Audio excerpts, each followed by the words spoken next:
राम राज के कहने का ये मतलब नहीं कि राम जी आ जाए राज करने के लिए। राम राज के कहने का मतलब है कि माता पिता का आदर होने लगे, राम राज आ गया।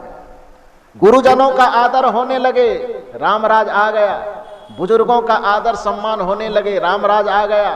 और यदि माता पिता का आदर जिस परिवार में नहीं होता हो तो समझ लेना कि उस परिवार में रावण राज आ गया है। बड़े बुजुर्गों का आदर सम्मान जहां नहीं होता हो, समझ लेना कि वह रावण राज है।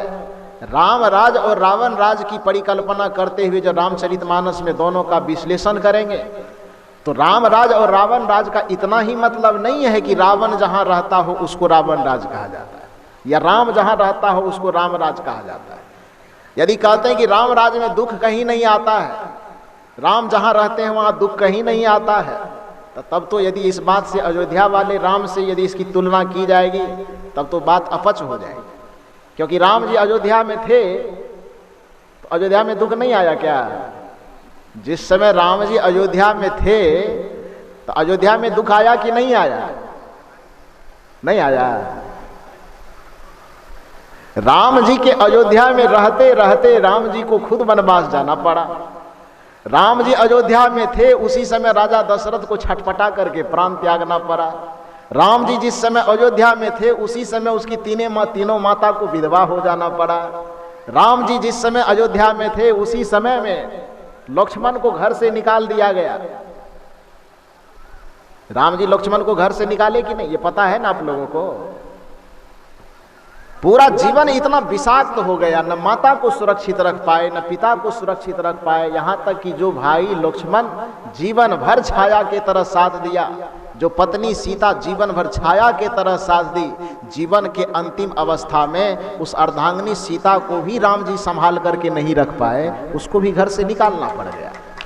और जो लक्ष्मण अपनी सारी सुख अपनी सारी सुविधा को छोड़ करके राम जी की सेवा में उनके पीछे पीछे छाया बन करके चलते थे, उस लक्ष्मण तक को भी श्री राम जी संभाल करके नहीं रख पाए। ये कथा जानते हैं आप लोग कि नहीं जानते? जानते होंगे, जो नहीं जानते तो जान लीजिए, मैं सुना देता हूं। सुनाओ, सुना दूं?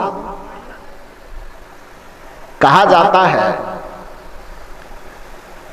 कि जब पूरे रामचरितमानस का सारा कांड समाप्त हो गया, राम जी काफी अब वृद्ध हो गए, अब इस दुनिया से उसको लगने लगा कि हम जाने लायक हो गए हैं, तो अपने सारे पुत्रों में राजकाज बांट करके अब सन्यासी वाला जीवन बिताना चाहिए, यह विचार करने के लिए बैठे। तो आपस में बैठ करके विचार कर रहे थे एक कमरे में, और लक्ष्मण जी को पहरेदार बना करके गेट पे खड़ा किया गया। जिस कमरे के अंदर राम जी बैठ करके चिंतन कर मीटिंग हो रही थी, उसी कमरे के गेट पर लक्ष्मण जी को पहरेदार बना करके खड़ा किया गया। और लक्ष्मण जी को कह दिया गया कि जब तक मीटिंग करके इस कमरे से हम बाहर नहीं आएंगे तब तक तुम किसी भी व्यक्ति को अंदर प्रवेश मत करने देना, और यदि कोई व्यक्ति अंदर प्रवेश कर गया तो फिर उसकी सजा मौत होगी, तुमको मौत की सजा दे दी जाएगी। लक्ष्मण ने कहा ठीक है भैया। आज्ञा मान करके गेट पर तीर धनुष लेकर के लक्ष्मण जी खड़े हो गए। कमरे के अंदर मीटिंग चल रही थी। मीटिंग चलते चलते 1-1.5 घंटा बीत गया होगा, तभी अचानक राम जी से मिलने के लिए दुर्वासा मुनि आते हैं, महाक्रोधी आदमी दुर्वासा ऋषि। वो आते हैं। लक्ष्मण जी ने देखा कि दुर्वासा ऋषि आए हैं तो दुर्वासा के चरण में शीश झुकाते हैं। कहिए महाराज क्या समाचार है? कुर्सी वगैरह होगा तो बैठने के लिए दिए। दुर्वासा ऋषि ने कहा कि हम बैठने के लिए यहाँ नहीं आए, हमको बहुत सारा काम है, हम राम जी से मुलाकात करने आए हैं, जल्दी से राम जी से मुलाकात करवा। लक्ष्मण ने कहा कि मुलाकात तो हो जाएगी, लेकिन अभी कुछ मीटिंग चल रही है और मेरे भैया का आदेश है कि जब तक मीटिंग चले किसी को कमरे के अंदर जाने न दिया जाए, इसलिए महाराज आपको प्रतीक्षा करना होगा। दुर्वासा तो आप जानते हैं कि क्रोध के तो वो अंगार है। दुर्वासा ने कहा नालायक, तुम जानते नहीं कि हम कौन है, हमसे जुबान लड़ाता है। मुझको प्रतीक्षा करने के लिए कहता है, राम से भेंट करने के लिए हमको प्रतीक्षा करनी होगी, जल्दी से भेंट करा। लक्ष्मण ने कहा महाराज क्रोध मत कीजिए, भैया की ही आज्ञा है, आप थोड़ी देर प्रतीक्षा कर लीजिए। लेकिन दुर्वासा ऋषि ने कहा नहीं, ये नहीं हो सकता, और यदि मुझको अब भी रोकने की कोशिश की गई और ज्यादा देर हमको रोकने का प्रयास करोगे तो मैं अपनी साधना के बल पर श्राप दे करके पूरे अयोध्या को उलट पुलट दूंगा। लक्ष्मण मनाने की कोशिश कर रहा है, लेकिन दुर्वासा ऋषि मानने के लिए तैयार नहीं। अंत में होते होते और आवेश में दुर्वासा ऋषि आ गए। लक्ष्मण मन में सोचने लगा कि दुर्वासा ऋषि मिथ्या न होए देव ऋषि वाणी, अब दुर्वासा का श्राप कहीं लग गया तो पूरे अयोध्या पर आफत आ जाएगी, तो इसलिए पूरे अयोध्या को बचाने में अपने ऊपर ही आफत आ जाए तो ले लेना चाहिए, अयोध्या बच जाए तो कोई दिक्कत की बात नहीं होगी। यह सोच करके लक्ष्मण जी क्या करते हैं, जो राम जी की आज्ञा थी कि नहीं आना है कमरे के अंदर, बस आज्ञा का उल्लंघन करके वो कमरे में प्रवेश कर जाते हैं और कहते हैं कि दुर्वासा ऋषि आपसे मुलाकात करने आए। तो राम जी दुर्वासा ऋषि से मुलाकात तो कर लेते हैं, चले जाते हैं, लेकिन यह घोषणा थी कि मीटिंग समाप्त होने से पहले यदि लक्ष्मण कमरे के अंदर प्रवेश कर गया तो इसको मृत्यु दंड दिया जाएगा। अब वो प्रवेश कर गए, बस सभा बुलाई गई और सभा बुलाने के बाद कहा गया कि अब लक्ष्मण को कौन सी सजा दी जाए, इसको फांसी पे लटकाया जाए, कि इसको सूली पे चढ़ाया जाए, कि तलवार से इसका गर्दन उड़ा दिया जाए। मरना तो है क्योंकि मृत्यु की सजा घोषित पहले से है, लेकिन इसको मारा कैसे जाए इसके लिए सभा जनों से पूछा गया, मंत्रियों से पूछा गया। तब चूंकि अब राम जी और लक्ष्मण जी तो कोई अलग अलग है नहीं, लक्ष्मण जी जो जितना दिन सबके राज दुलारे प्यारे बने रहे और उसी को कोई मृत्यु दंड दे तो ये तो बात किसी को कहा जाएगा कि कैसे मृत्यु दिया जाए। लेकिन वहां पर चूंकि वचनबद्ध है कि मृत्यु दंड दिया जाएगा, राम जी अड़े हुए हैं कि मृत्यु दंड देना है और किसी को सजा सुनाई नहीं जा रही कि कैसे सुनावे कि मृत्यु मिले कि न मिले, क्या सजा देनी चाहिए। तब अंत में उसी में जितने भी ऋषि मुनि थे सभा में बैठे हुए, उसने कहा कि श्री राम जी, लक्ष्मण जी को न सूली पे चढ़ाया जाए, न उसको फांसी पे लटकाया जाए, न तलवार से उसके गर्दन काटे जाए। तो लोगों ने, तब श्री राम ने पूछा कि आखिर मृत्यु दंड तो देना है, तो वो कैसे दिया जाएगा। तो सभी ऋषियों ने कहा कि एक उपाय है। कहा क्या? कहा जो श्रेष्ठ पुरुष होते हैं, जो राजपुरुष होते हैं, जो प्रतिष्ठित व्यक्ति होते हैं, उसको घर से निकाल देना भी उसकी मृत्यु के बराबर ही होता है। क्योंकि एक मौत तब होती है जब आदमी के शरीर से प्राण छूटता है, और एक मौत तब होती है जब किसी व्यक्ति के कीर्ति से किसी व्यक्ति के यश में अपयश जुटता है, किसी के कीर्ति में दुर्गंधी जुटती है, किसी के मान और सम्मान में अपमान का योग हो जाता है, तो वो जीते जिंदगी मर जाता है। विश्वामित्र ने, वशिष्ठ ने, जितने भी ऋषि थे, उसने कहा कि लक्ष्मण को तलवार से काट करके मारने की जरूरत नहीं है, लक्ष्मण को फांसी पर चढ़ा करके मारने की जरूरत नहीं है। नीति यह कहती है कि श्रेष्ठ पुरुष को, चरित्रवान पुरुष को यदि घर से, देश से निकाल दिया जाए तो यह भी मृत्यु के बराबर ही होता है। तो इसका एक यही उपाय बचता है कि इसको फांसी पे न लटकाया जाए, इसको देश से निकाल देने की घोषणा कर दी जाए। और राम जी की आज्ञा हुई और कहा गया कि लक्ष्मण को देश से निकाल दिया जाए। बड़ी निष्ठुरता पूर्वक राम जी ने लक्ष्मण को देश से निकालने की आज्ञा दी। अब जो लक्ष्मण जीवन भर अपने जन्म से लेकर के जीवन के अधिकांश क्षणों तक राम जी के सांस में सांस मिला करके जीता हो, श्री राम के कदम से कदम मिला करके जीता हो, श्री राम की छाया के नीचे जीता हो, और उस लक्ष्मण को राम जी और अयोध्या को छोड़ करके निकल जाना पड़े तो उसको जिंदा रहने का मन करेगा क्या? वो जिंदा रहने का मन नहीं करेगा। अयोध्या के बगल में ही सरजू नदी है, हम तो गए हैं, आप लोग गए हो तो देखे होंगे। राम जी का जहाँ पर मंदिर अभी बन रहा है उससे बहुत नजदीक में ही सरजू नदी है।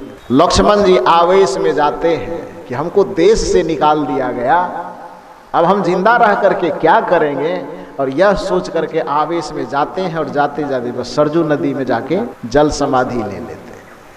तो साधारण भाषा में कहिएगा तो डूब करके मर जाते हैं, लेकिन पंडित तो हर चीज पे पॉलिश लगाने में लगा रहता है। अब उसका भगवान ही डूब करके मर जाएगा तो अनर्थ हो जाएगा। तो पॉलिश थोड़ा लगाया और उसने कहा कि लक्ष्मण जी क्या किए, जल समाधि ले लिए।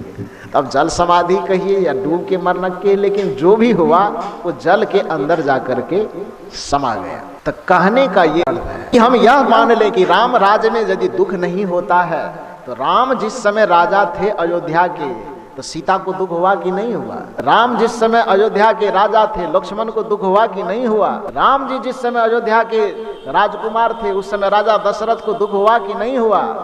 कैकेयी को दुख हुआ कि नहीं हुआ? सीता को दुख हुआ कि नहीं हुआ? यहाँ तक कि लव और कुश जो उनके पुत्र थे उनको दुख हुआ कि नहीं हुआ? नहीं हुआ। तो जब राम जी के पूरे खानदान को ही दुख हुआ तो फिर राम राज्य में जितने लोग बसे हुए थे उसको दुख नहीं होगा? दुख होगा कि नहीं होगा? फिर क्या यह बात झूठी है कि राम राज्य में किसी को दुख नहीं होता है? नहीं, ये बात भी झूठी नहीं। यदि लौकिक स्तर से देखेंगे, अयोध्या वाले श्री राम के नजरिए से देखेंगे तो ये बात झूठ हो जाएगी। लेकिन जो राम का अर्थ है कि आत्मा का राज जहां होगा, विवेक का राज जहां होगा, सद्गुण का राज जहां होगा, क्योंकि आत्मा को आध्यात्मिक दृष्टिकोण से राम कहा जाता है, विवेक को आध्यात्मिक दृष्टिकोण से राम कहा जाता है, सद्गुणों को आध्यात्मिक दृष्टिकोण से राम कहा जाता है। तो जहां मीठी वाणी का राज होगा वहीं पर राम राज होगा, जहां पर सदाचरण का राज होगा वहीं पर राम राज होगा, जहां पर विवेक का राज होगा वहीं पर राम राज होगा, जहां पर माता पिता और गुरुजनों का सम्मान आदर और पूजन होगा वहीं पर राम राज होगा, जहां पर पत्नी के निगाह में पति देव होंगे और जहां पर पति के निगाह में पत्नी देवी होगी वहीं पर राम राज होगा। और ऐसे राम राज यदि आ जाए तो कभी दुख नहीं आ सकता है। यही है राम राज में कभी दुख नहीं होता है।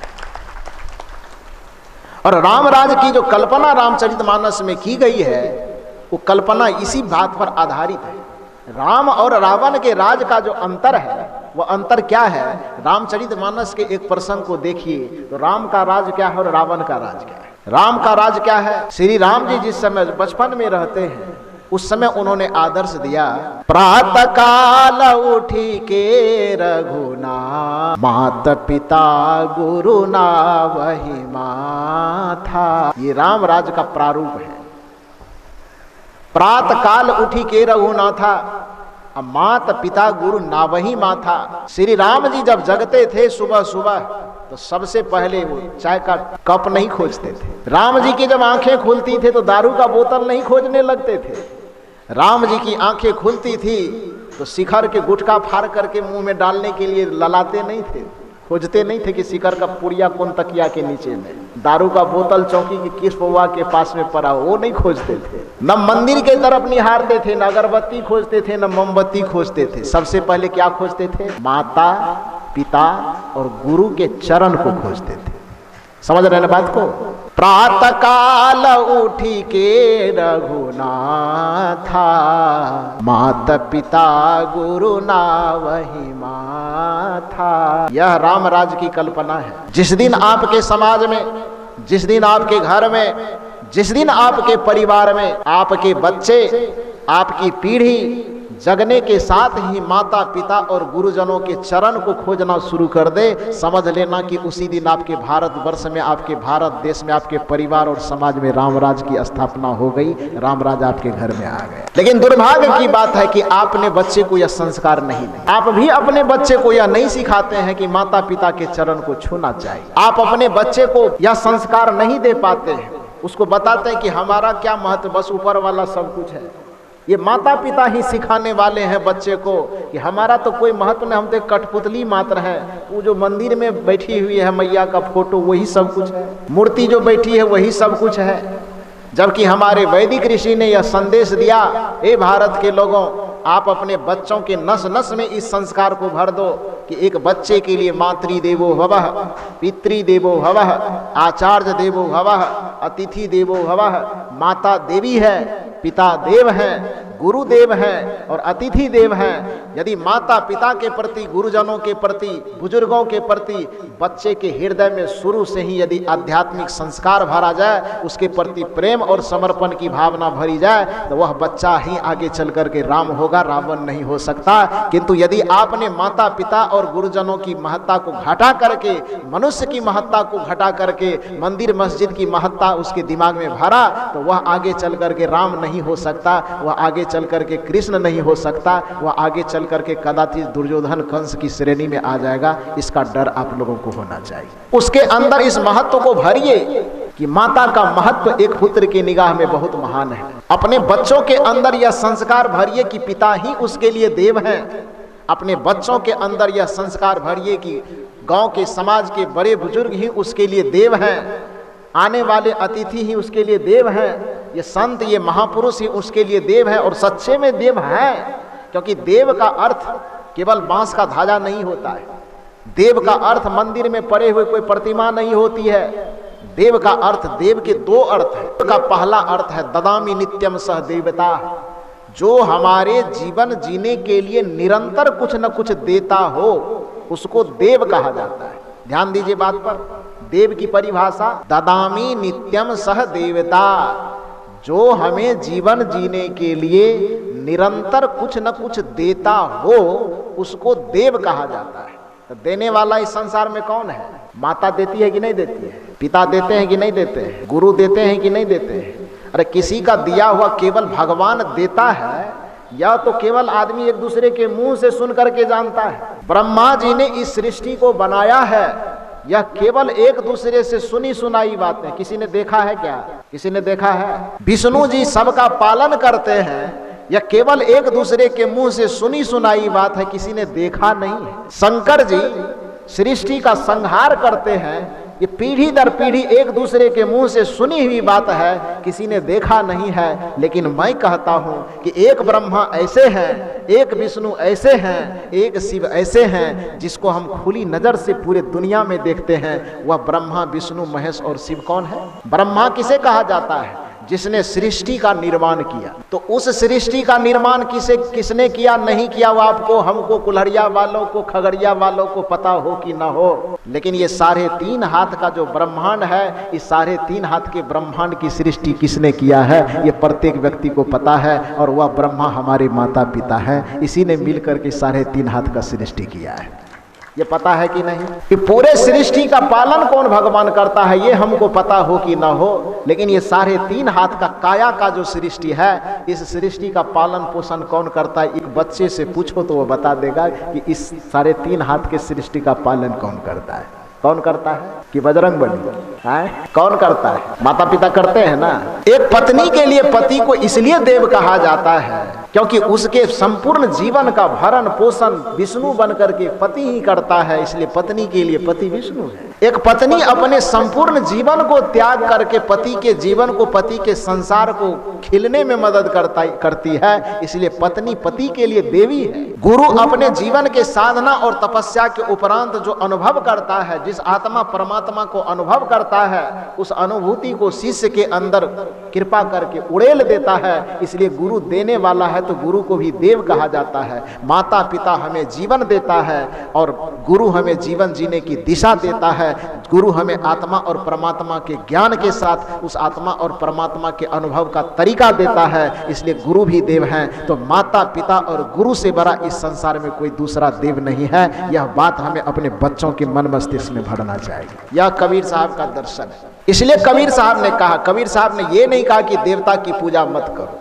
कबीर साहब ये कहते हैं कि सच्चे देवता को पहचानो। तो कबीर साहब की एक साखी को याद कीजिए। कबीर साहब कहते हैं, कबीर जेते आत्मा, जितना आत्मा दिखाई देता है, कबीर जेते आत्मा तेते साली ग्राम, अब बोलन हारा पूजिए पाहन से क्या काम। कबीर साहब कहते कि जितना आत्मा, केवल आदमी की ही आत्मा नहीं बल्कि आदमी से लेकर के धरती पे जितने छोटे बड़े प्राणी दिखाई देते हो, सभी प्राणी जिसके अंदर प्राण का संचार है, जिसके अंदर आत्मा है, सबको समझो कि यही राम है, यही शिव है, यही ब्रह्मा है, यही विष्णु है। ये केवल कबीर साहब थोड़े कह रहे हैं। सिया राम माय सब जग जान, गोस्वामी तुलसीदास जी भी कह रहे हैं। गोस्वामी जी ने कभी ये नहीं कहा कि केवल मंदिर में ही भगवान बसते हैं, ऐसा कहा क्या? गोस्वामी जी ने ये कहा कि कभी अयोध्या में ही राम भगवान बसते हैं?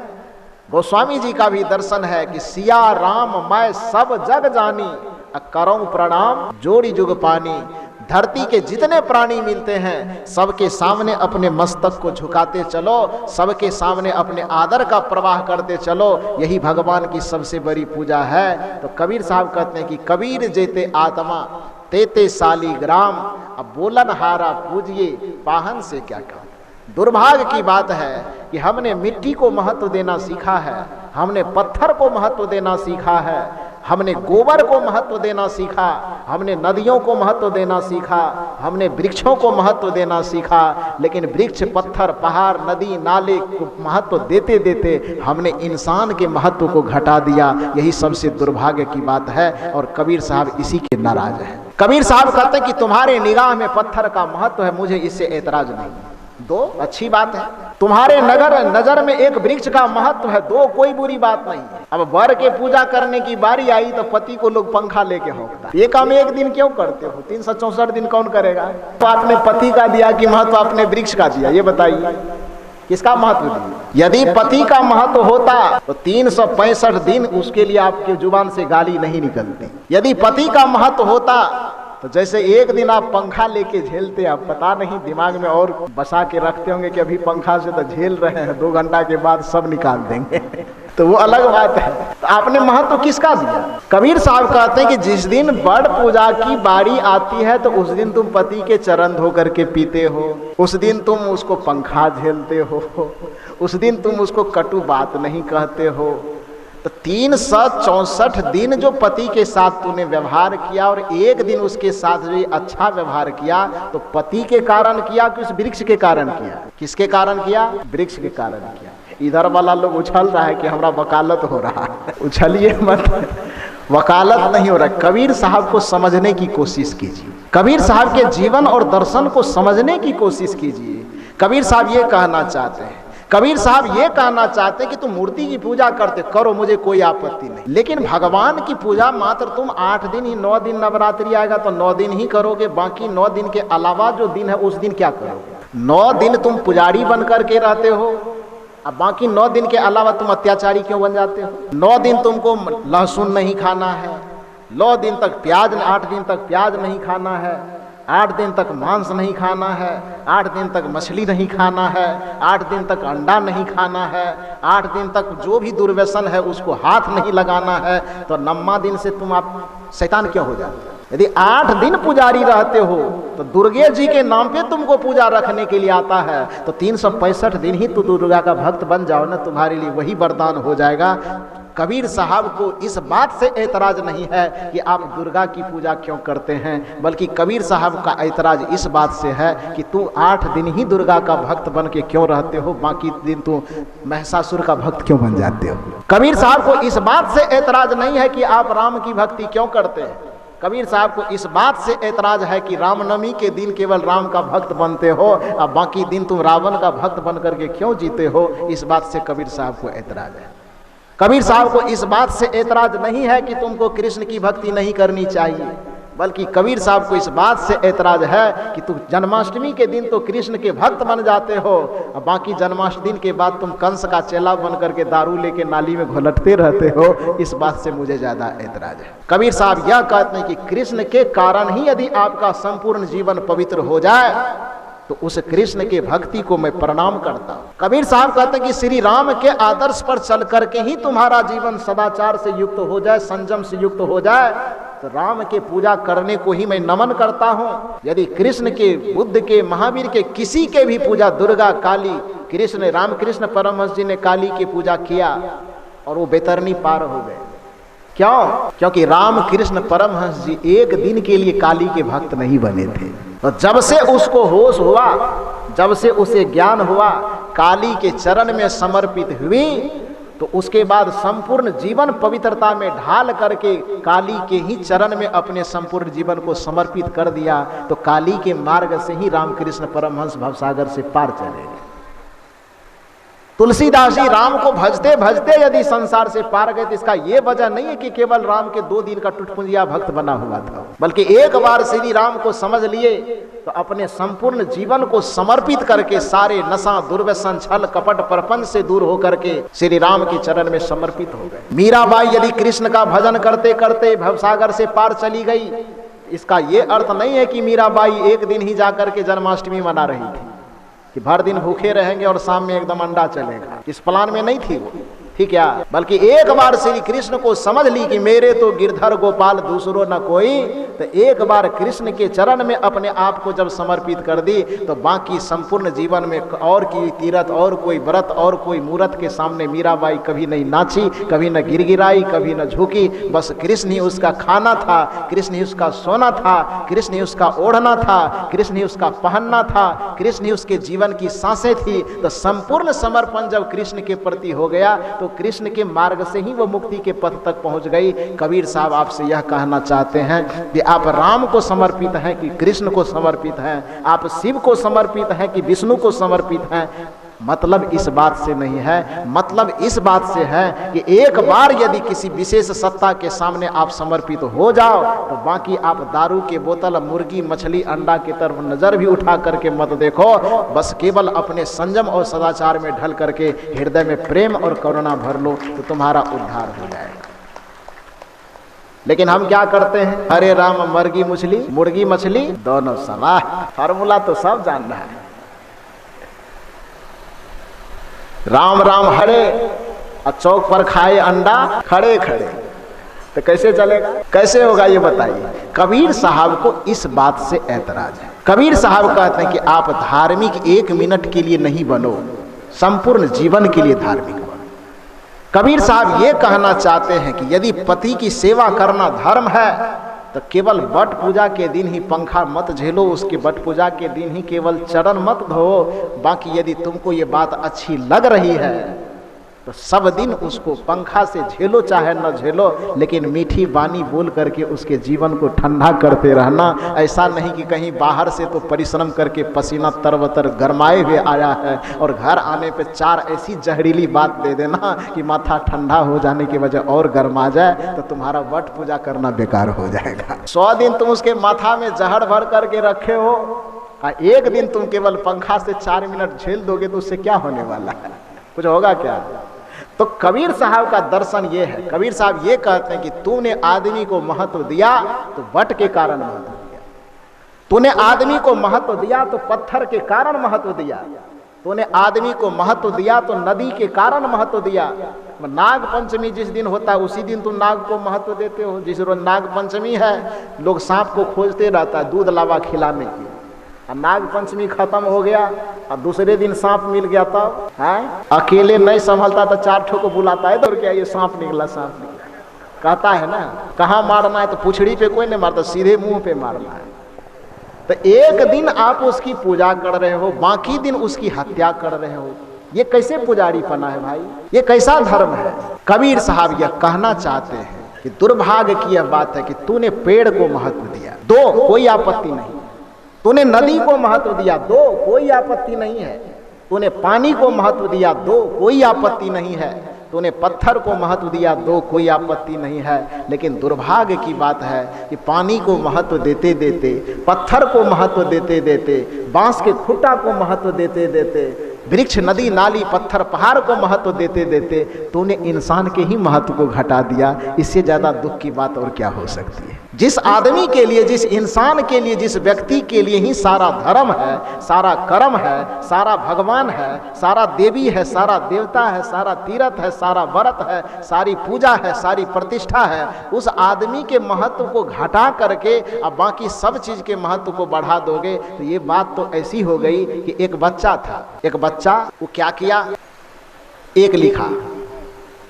और उस पर 1 सुन्ना दे दिया तो कितना हो गया वो। फिर उस बच्चे के मन में कुछ हुआ, फिर उस पे 1 सुन्ना और दे दिया, कितना हो गया। और सुन बढ़ाते जाता, जितना सुन वह बच्चा बढ़ाते गया, स्वाभाविक है कि उसका महत्व 10 गुना बढ़ता गया। एक पे 1 सुन बैठाया तो 10 हो गया, 1 सुन बैठाया तो 100 हो गया, और 1 सुन बैठाया तो 1000 हो गया, 1 सुन बैठाया तो 10,000 हो गया। मैंने इस तरह से करते करते करते करते वो बच्चा खेलते खेलते पूरे कुल्हाड़िया गांव में जितना जमीन है वो पूरे जमीन पे सुन्ना सुन्ना लिख दिया। आज सुन्ना लिख देने के बाद हम तो ये कहते हैं, कुल्हाड़िया की बात भी छोड़ दीजिए, पूरे पृथ्वी पे जितना जगह मिलता है आपको, पूरे पृथ्वी पे जितना शून्य लिख सकते हैं उतना सारा शून्य लिख डालिए और सब सुन लिखा देने के बाद आप सोच लीजिए कि अरे ढेर सुन तो हमारे पास हो ही गया है, तो आगे वाला एक रख करके क्या करेंगे, उस एक को जाके मिटा देते हैं। तो पूरे पृथ्वी के शून्य को लिखते जाइए उधर, और एक जो लिखे हैं उसको मिटा डालिए, तो पूरे पृथ्वी पर लिखे गए शून्य का मतलब क्या होगा, बराबर पूरे पृथ्वी के शून्य बराबर शून्य। एक भी शून्य का महत्व कब है, जब उसके आगे में एक है। उसके आगे से एक यदि मिट जाए तो 1 करोड़ शून्य के बराबर भी शून्य ही होगा। उसी तरह से ये धर्म, ये कर्म, ये तीर्थ, ये व्रत, ये मूर्त, ये पूजा, ये पाठ पूरे दुनिया रहे, लेकिन केवल आदमी को वहां से हंसका दिया जाए तो फिर जैसे हजारों लाखों करोड़ों शून्य का महत्व एक के बगैर कुछ नहीं है, उसी तरह से पूरे दुनिया के तीर्थ व्रत भगवान मंदिर मस्जिद का महत्व एक आदमी के बगैर कुछ नहीं है। इसलिए सब कुछ रहे और आदमी न रहे तो किसी का महत्व नहीं है, और कुछ भी न रहे फिर भी यदि आदमी रहे तो सब कुछ महत्वपूर्ण हो सकता है।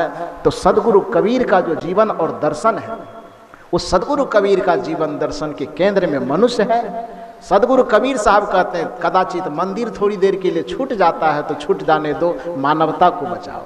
कबीर साहब ये कहते हैं कि धर्म को भी छोड़ना पड़ रहा है तो छोड़ दो, केवल मानवता को बचाओ, क्योंकि मानवता बची रह गई तो सब कुछ बच जाएगा, और मानवता यदि खो गया तो सब चीज को बचा करके भी कुछ बचा नहीं पाओगे। इसलिए कबीर साहब कहते धर्म टूट जाता है, टूट जाने दो, मनुष्य बचना चाहिए। मंदिर टूट जाता है, टूट जाने दो, मनुष्य बचना चाहिए, क्योंकि मनुष्य बचेगा तो हजारों मंदिर बन सकते हैं, लेकिन हजारों मंदिर मिलकर के एक मनुष्य को नहीं बना सकता है। मनुष्य बच जाए तो धर्म की निर्मित हो सकती है, लेकिन संपूर्ण धर्म मिलकर के एक मनुष्य का निर्माण नहीं कर सकता है। इसलिए कबीर साहब की प्रसिद्ध यह वाणी है, मंदिर तोड़ो मस्जिद तोड़ो तो कुछ नहीं मुजाकार बंदे, तो कुछ नहीं मुजाकार। फिर आप ये मत कहिएगा कि कबीर साहब फिर तोड़ने फोड़ने की बात कर रहे हैं। कबीर साहब तोड़ने फोड़ने की बात नहीं कर रहे हैं, बल्कि कबीर साहब धर्म जगत के वैज्ञानिक हैं।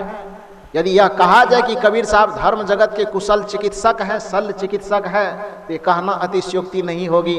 और एक शल्य चिकित्सक के पास यदि आप जाते हैं, शल्य चिकित्सक समझते हैं ना, ऑपरेशन करने वाले के पास जब आप जाते हैं तो आप कल्पना कीजिए कि इसमें जितने आदमी बैठे हैं, आपको हाथ से प्रेम है कि नहीं है, उंगली से, नाखून से, नाखून तक से प्रेम, तो हाथ की बात कौन कहते हैं। ये आंख से आपको प्रेम है कि नहीं, शरीर के एक बाल से भी प्रेम है कि नहीं, नाक से, आंख से, कान से, मतलब शरीर के किसी भी अंग से आपको प्रेम है कि नहीं है, प्रेम है।